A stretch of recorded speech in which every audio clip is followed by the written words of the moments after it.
Hermanos, vamos a dar comienzo el día de hoy. Nos toca Juan, capítulo 7.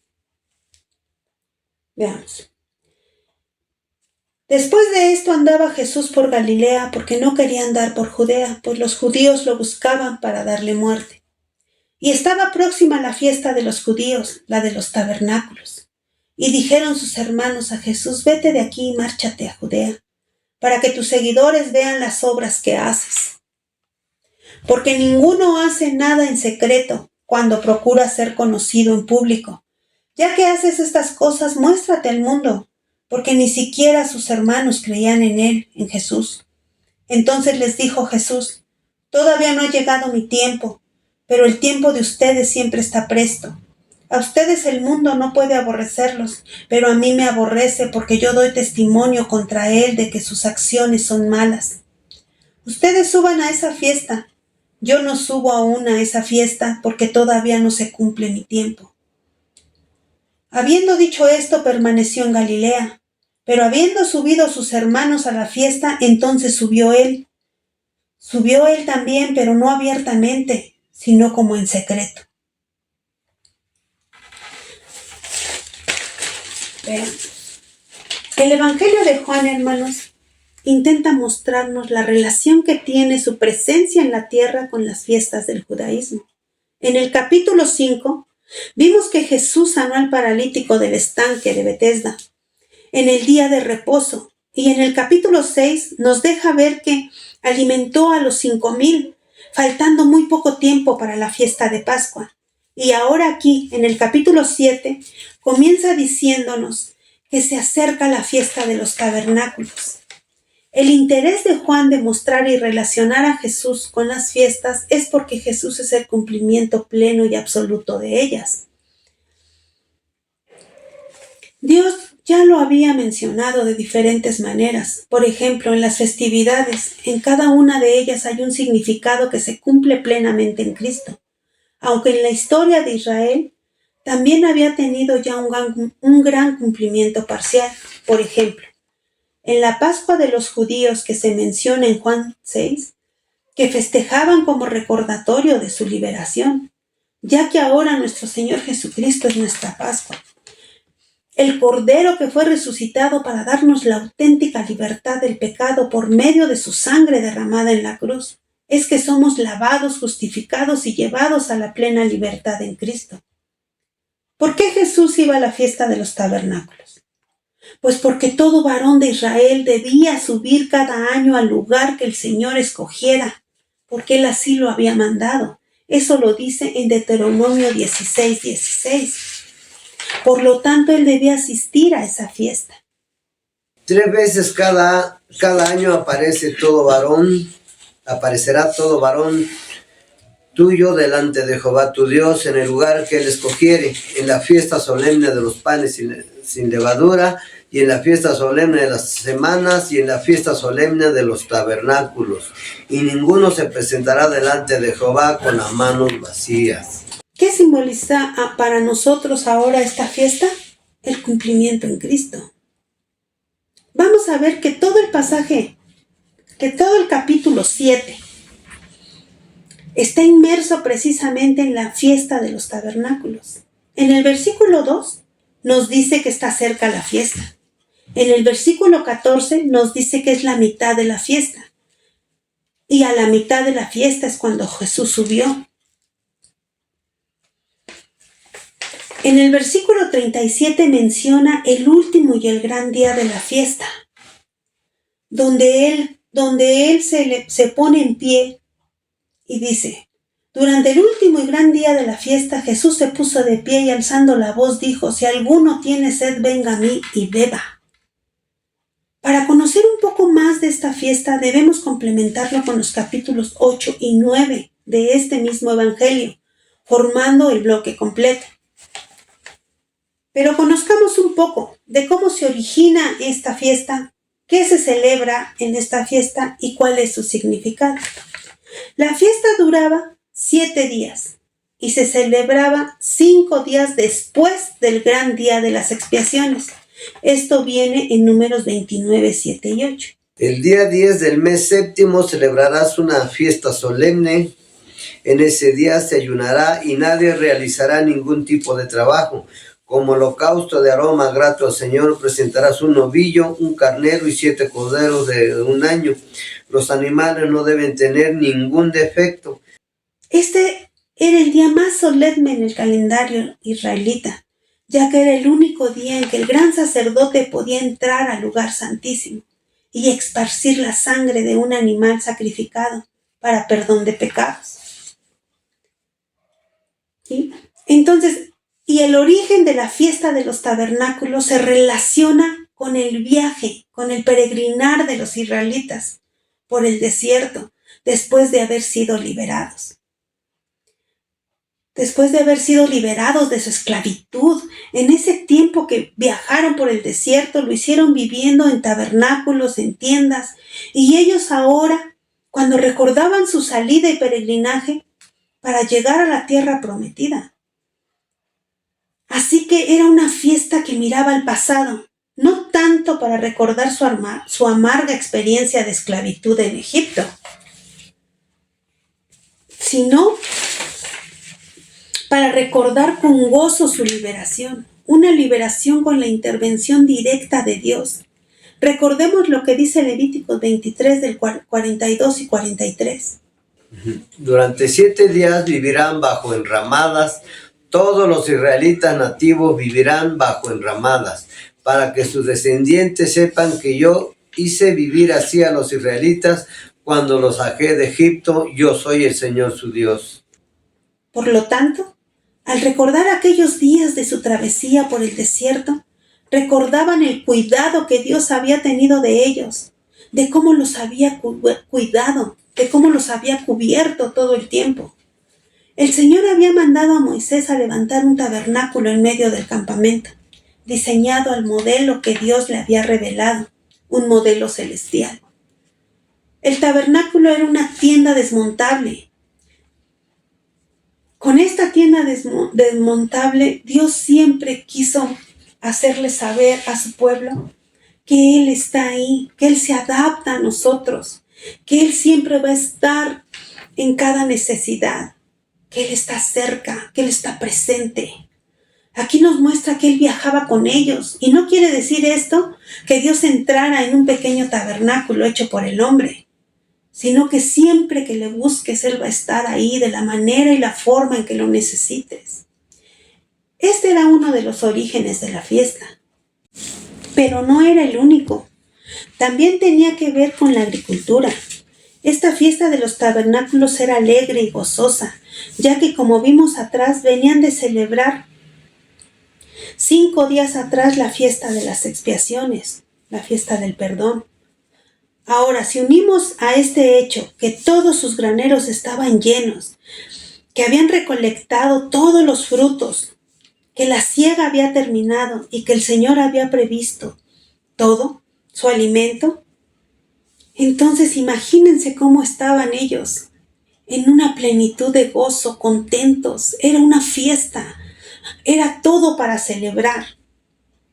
Ellos en ese momento miraban y festejaban hacia el futuro. ¿Por qué razón? Porque ya estaban gozando y disfrutando de la tierra prometida y marcaba el final de su peregrinaje. Así que cada año los israelitas debían asistir a esta fiesta y llegaban días antes y cortaban ramas de palmeras y de árboles frondosos y hacían pequeñas cabañas sencillas donde habitarían por 7 días. Las colocaban en los patios de las casas, en las plazas, en los caminos. ¿Se imaginan el aspecto pintoresco de Jerusalén lleno de gente contenta y agradecida con el Señor?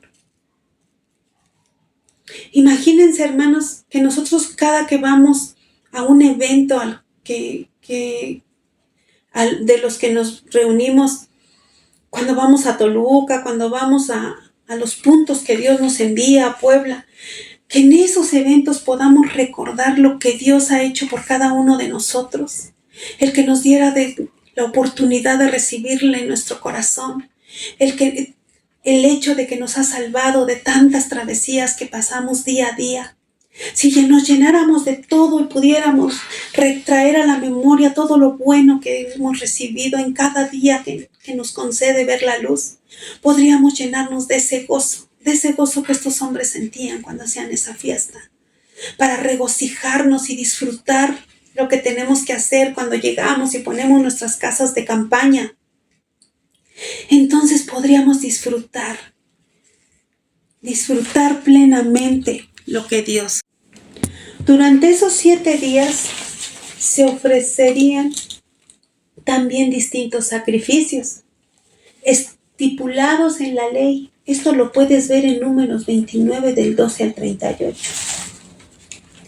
Y esta fiesta de los tabernáculos encontraba su clímax, su culminación en el último día al cual hace referencia el versículo 37 y 39 de este capítulo. Así que mientras en el templo se ofrecían los distintos sacrificios, un sacerdote acompañado por un grupo de israelitas cantando con alegre música descendían al estanque de Siloé. Sacarían agua y regresarían al templo y la derramarían a los pies del altar. Con ello simbolizaban el derramamiento del Espíritu Santo sobre Israel, tal como había dicho Isaías 44:3. Que regaré con agua la tierra sedienta y con arroyos el suelo seco. Derramaré mi espíritu sobre tu descendencia y mi bendición sobre tus vástagos. Esto ocurría en el último día de la fiesta, junto con la iluminación maravillosa de cada una de esas noches, de esos 7 días que iluminaban el atrio del templo, con enormes y grandes candeleros que simbolizaban la luz que alumbraría al pueblo que andaba en tinieblas. Isaías 9:2. El pueblo que andaba en la oscuridad ha visto una gran luz sobre los que vivían en densas tinieblas. La luz ha resplandecido. Y estas lámparas resplandecían a lo lejos en todo su esplendor. Esto es, hermano, a grandes rasgos, el que quiero mostrarles cómo se originaba, cómo lo celebraban y qué significaba para ellos esa fiesta. Esa fiesta que nos menciona aquí en Juan 7:2, donde nos dice que estaba cerca la fiesta de los tabernáculos. ¿A qué tenían que subir esos hombres? ¿Qué es lo que celebraban? ¿Por qué era tan importante para ellos? Entonces, Jesús tenía que subir. Este coro que van a cantar mis hermanas es de manera en que de expresar, hermanos, los coros, las alabanzas, todo lo que es música es una oración cantada, hermanos. Quien de ustedes crea que no sabe orar, escuche un canto que les guste, un canto que hable de Dios. Cualquier canto que ustedes escuchen es una oración cantada, porque de ahí pueden aprender a orar, de cómo se expresa, de cómo le hablan al Señor, de cómo le digo yo al Señor. Si ustedes escuchan ahorita esta letra, es una manera de expresarle a Dios y compartir con esta enseñanza el gozo pleno que esos hombres disfrutaban y que yo debo vivir ahora.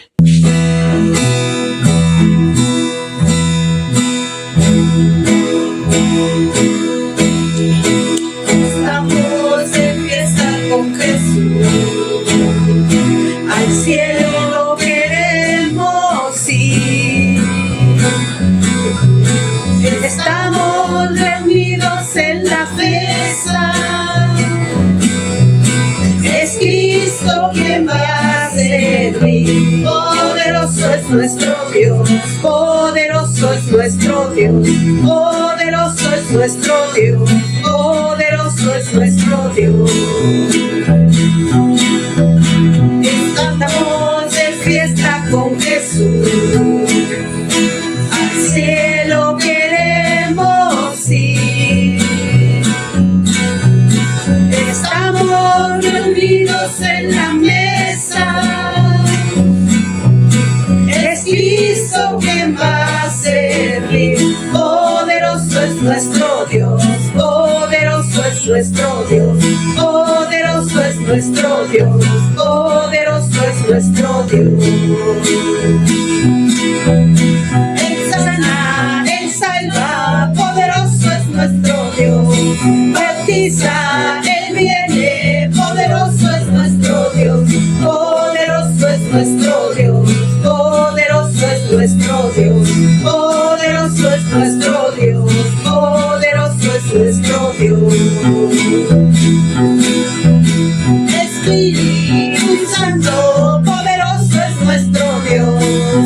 bautiza, Él viene, poderoso es nuestro Dios, poderoso es nuestro Dios, poderoso es nuestro Dios, poderoso es nuestro Dios, poderoso es nuestro Dios.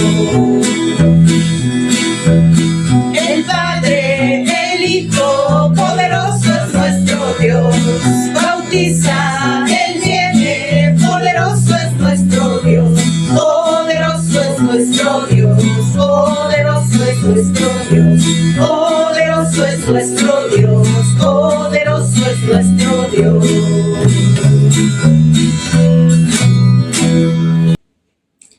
Pero veamos qué dice el versículo 3. Dice, y dijeron sus hermanos a Jesús, vete de aquí y márchate a Judea para que tus seguidores vean las obras que haces.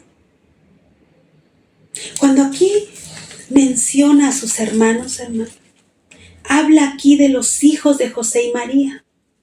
Vamos a entrar un poquito para dejarle claro a quien todavía tenga la duda si Jesús tuvo hermanos o no tuvo hermanos.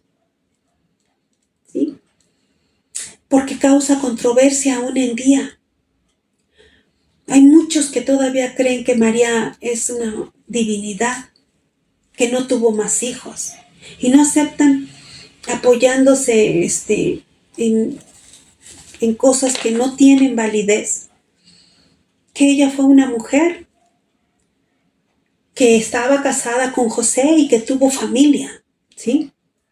Algunos se empezaron a apoyar en que en hebreo solo había una sola palabra para hablar de la familia, ya fuesen hermanos, hermanas, primos o algún pariente lejano. A todos se les llamaba por igual. Pero esto no tiene validez, ya que este evangelio y el de Lucas y Marcos ya estaban escritos en griego y dicen exactamente lo mismo, hermanos. Y en el evangelio de Mateo dice que Jesús era el primogénito, no que era el unigénito. ¿Qué quiere decir esto? Que como primogénito, él fue el primero. Entonces sí tuvo más hermanos, porque unigénito es único. Pero no, dice primogénito. Y en el capítulo 2 fueron mencionados sus hermanos, cuando junto con María, recordemos, cuando asistieron a la boda de Canaán. Ahí nos dice que Jesús fue a las bodas con María y sus hermanos. También se menciona en Mateo 13, 55 y 56.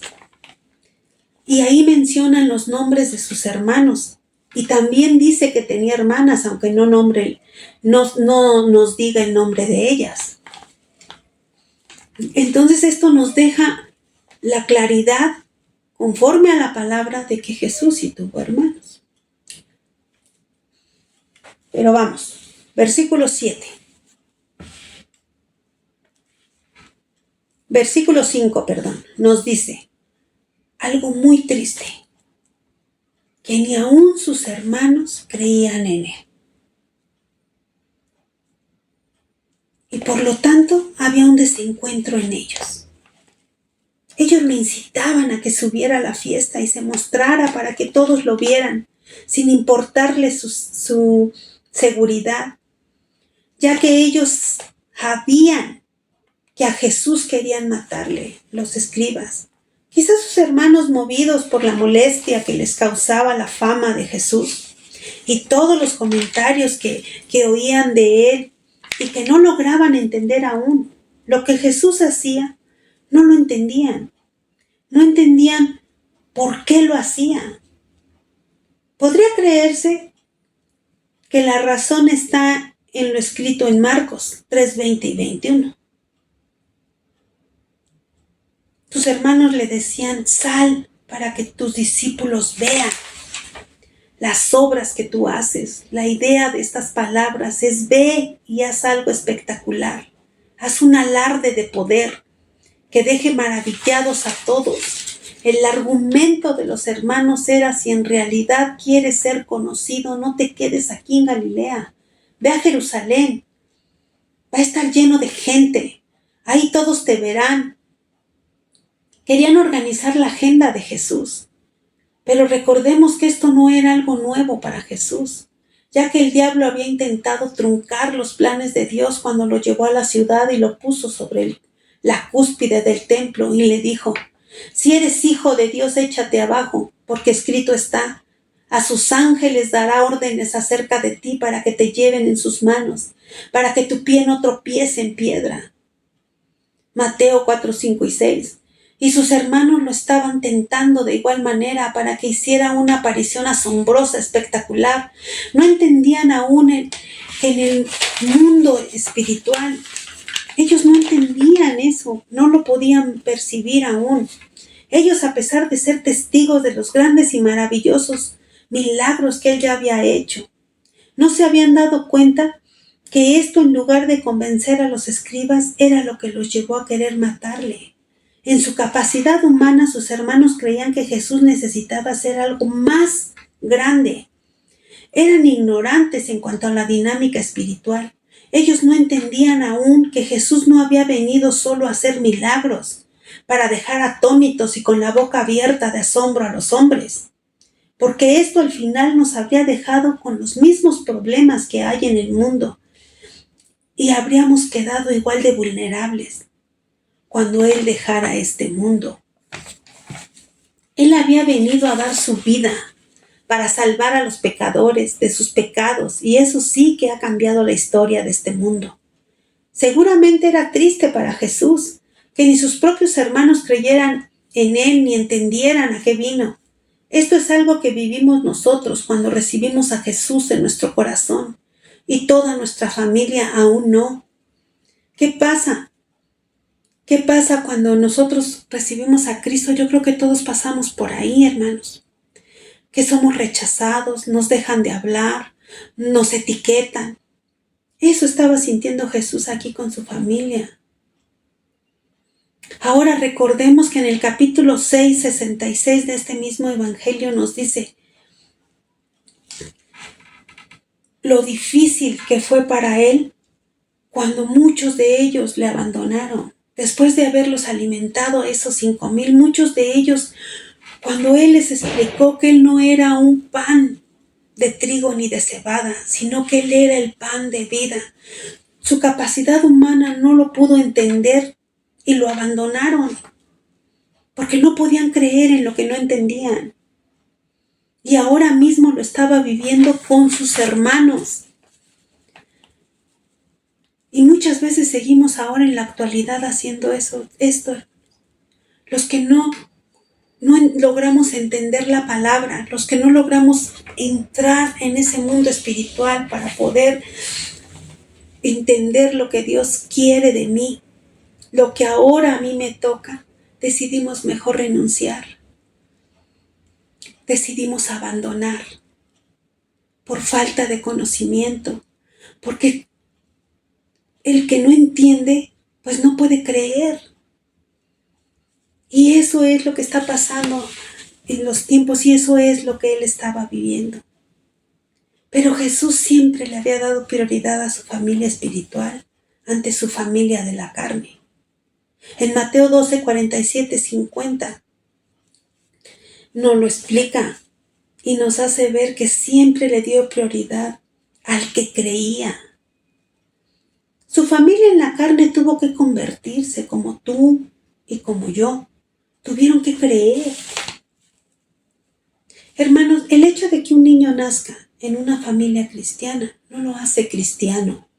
Tiene que, llegado su momento, convertirse y aceptar con su propia boca a Jesús. Y sus hermanos tenían que convertirse. Y eso ocurrió gracias a Dios. Posiblemente esto comenzó cuando Jesús resucitó y se le apareció a Jacobo, uno de sus hermanos llamado Santiago, en 1 Corintios 15, 7. Y lo vemos también en Hechos 1:14, donde dice: sus hermanos junto con María están ahí, con todos los demás, unidos en oración. Y en Gálatas 12:9 nos dice que Santiago llegó a ser una de las columnas en la iglesia primitiva. Y otro hermano de Jesús, Judas, escribió al mismo tiempo que Santiago epístolas. Eran creyentes auténticos que fueron usados por Dios e inspirados por el Espíritu Santo para dejar parte de la escritura del Nuevo Testamento para nuestra historia ahora. Pero pasó a partir de la resurrección de Jesús. El Señor les responde a sus hermanos en el versículo 6. Dice, entonces les dijo Jesús, todavía no ha llegado mi tiempo, pero el tiempo de ustedes siempre está presto. El Señor Jesucristo vino bajo un plan de su Padre en el tiempo, lugar y hora establecidos por Dios. Y esto no coincidía con lo que decían sus hermanos, con lo que ellos le decían y incitaban a hacer.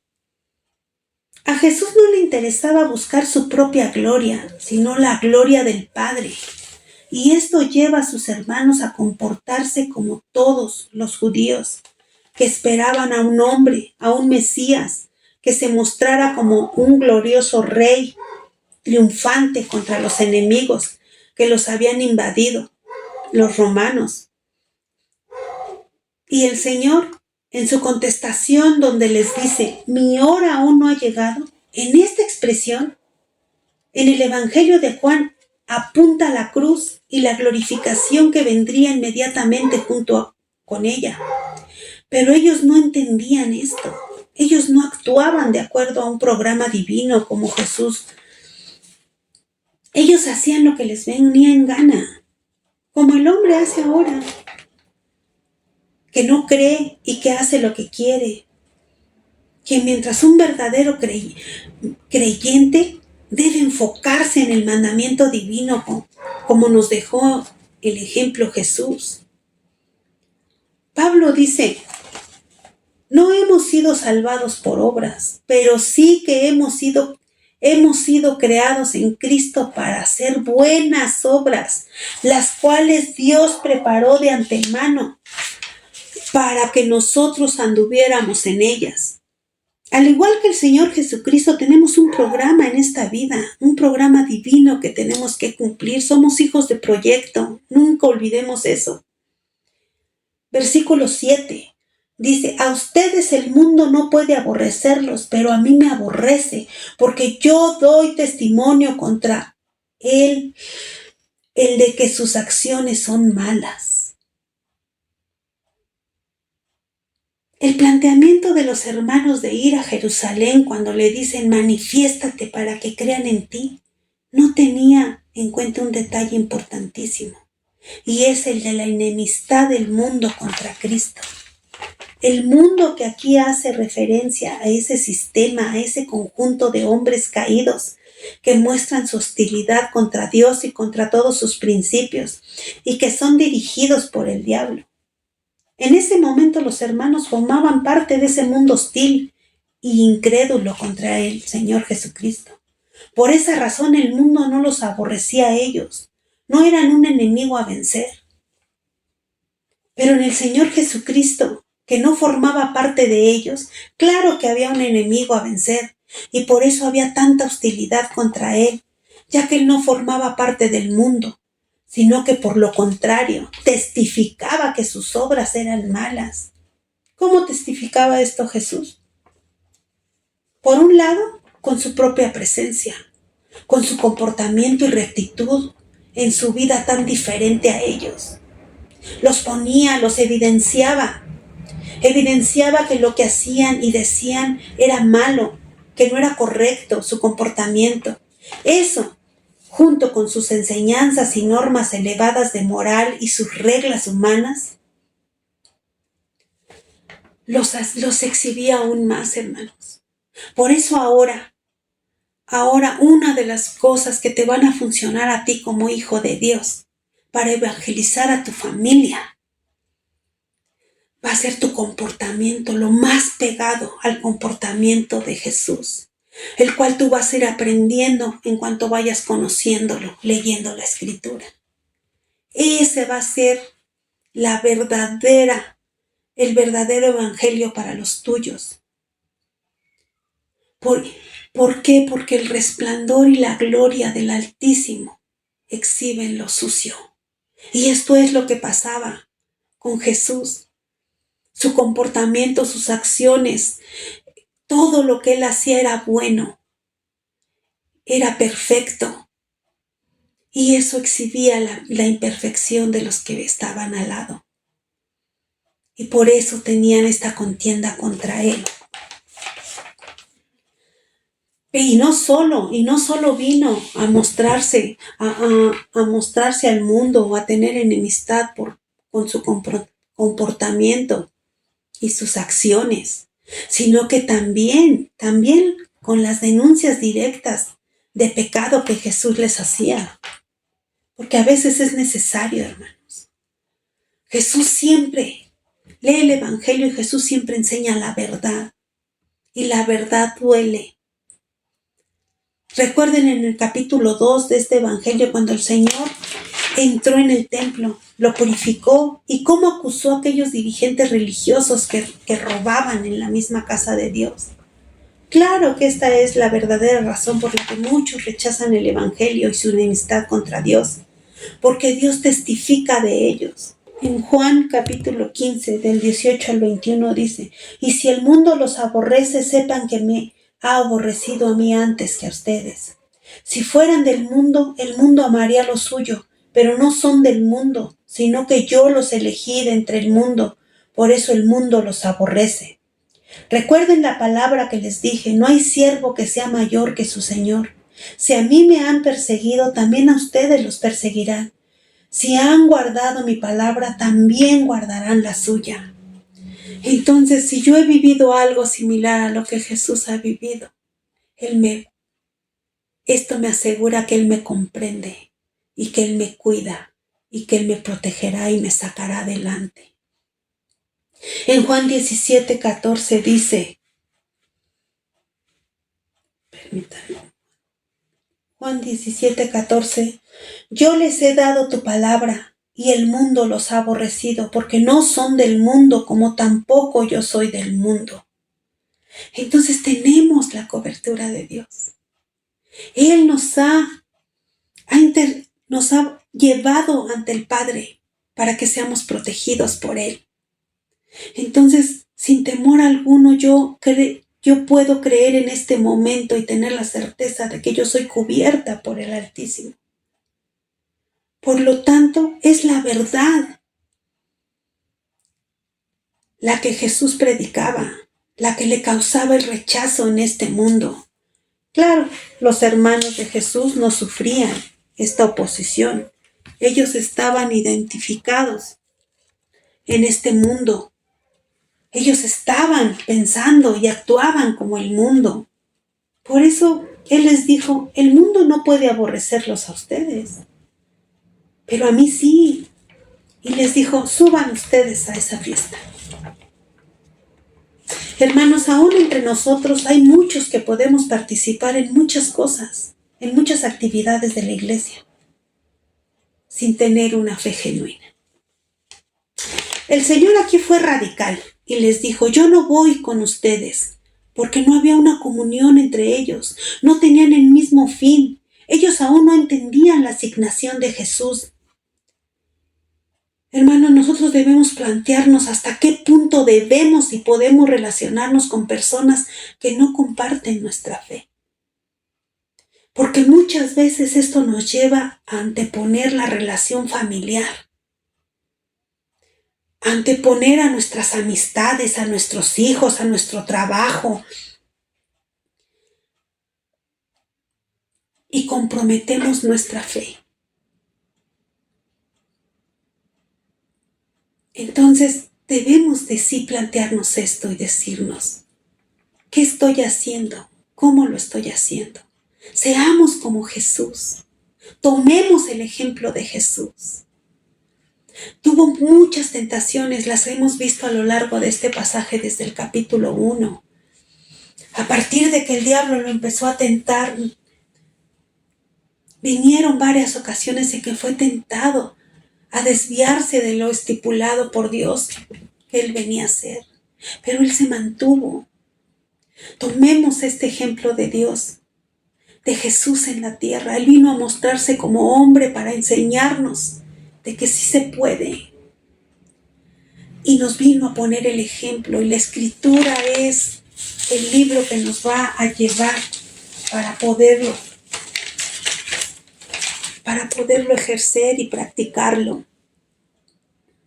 Guiados nosotros ahora, hermanos, guiados nosotros ahora, sabedores de que ahora Cristo ya no está en una tienda diseñada por manos de hombre, sino que ahora está en mí, que ahora habita dentro de mí, que la porción del Espíritu Santo que ha dejado en mí es la que me va a llevar, me va a instruir y me va a dirigir para poder hacer y llevar a cabo los planes de Dios en mi vida.